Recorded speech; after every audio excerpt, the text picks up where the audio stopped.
We have two stories on today's program that bring awareness to the fight to recognize the missing and murdered Indigenous women and Two-Spirited Plus. Our first guest is Fallon Farinacci. She's the organizer of a walk next Friday, May 5th. And Fallon, the red dresses are already up in downtown St. Catharines. How did that come about? Yeah, so Brock University has a collection of red dresses, and they have loaned the walk for the last 2 years to the Downtown Association, who then put the dresses up throughout downtown. You're working with Brock, with the Downtown Association. Who else? And at the Niagara Regional Native Center, as well as the City of St. Catharines.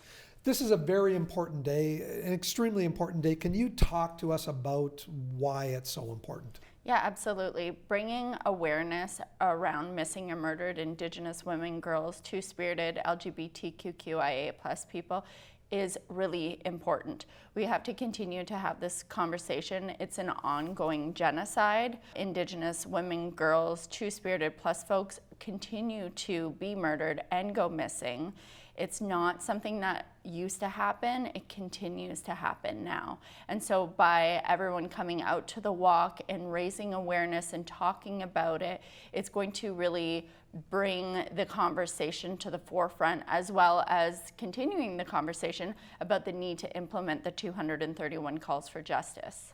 It's really important as well that we have organizations like Brock University, like the City of St. Catharines, supporting efforts of people like yourself who, really believe in this cause and really step forward to put yourself out there. Yeah, absolutely. Having their support is really important because it helps others in the community be able to recognize it maybe a little more than just my voice or grassroots organizations. When we have these larger institutions stand behind these walks, it helps people listen a little more.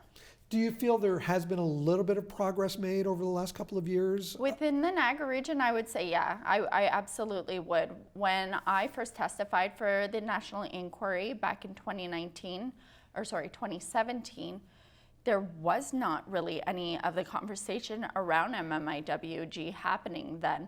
And so I have noticed a big difference within the region. It's mind-boggling to think that it still continues, and there really hasn't been an effort to put a stop to it. Why do you think that is the case? I'm not sure. I wish I knew the answer. It is really frustrating. A lot of people think maybe it's just my story, but even last summer alone, I know someone who had gone missing, and then within a couple days of going missing, she was found murdered in the downtown east side of Vancouver. So these are stories that are really close to us. The walk on May 5th, can you take me through what is happening that day? Yeah, absolutely. So we're going to all meet downtown at City Hall in St. Catharines at 5:30. The walk will start at 6 p.m. We will walk throughout the downtown core.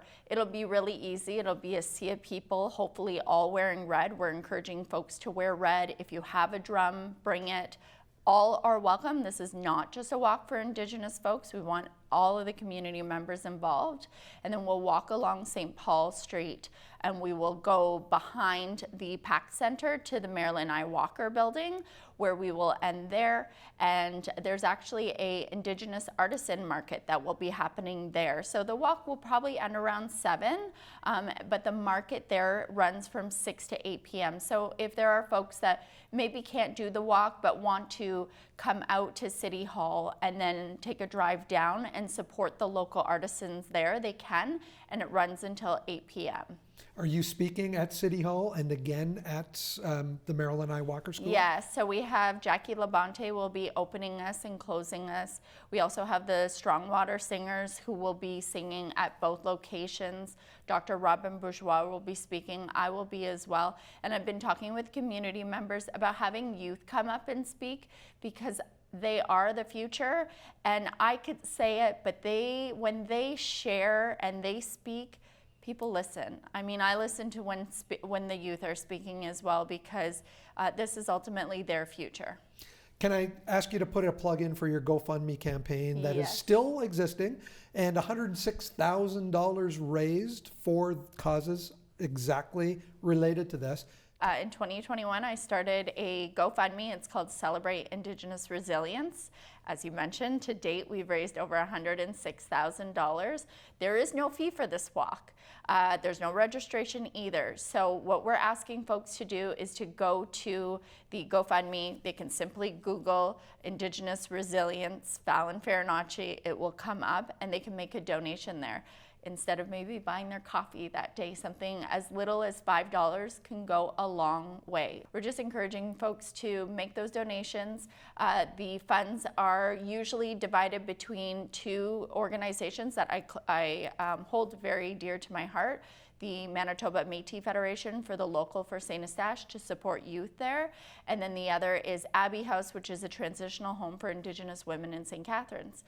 So for this walk, for these dates specifically, we allocate the funds that are received to go directly towards Abbey House. Fallon, thank you so much for joining us today, and good luck with the walk next week. Thank you for having me.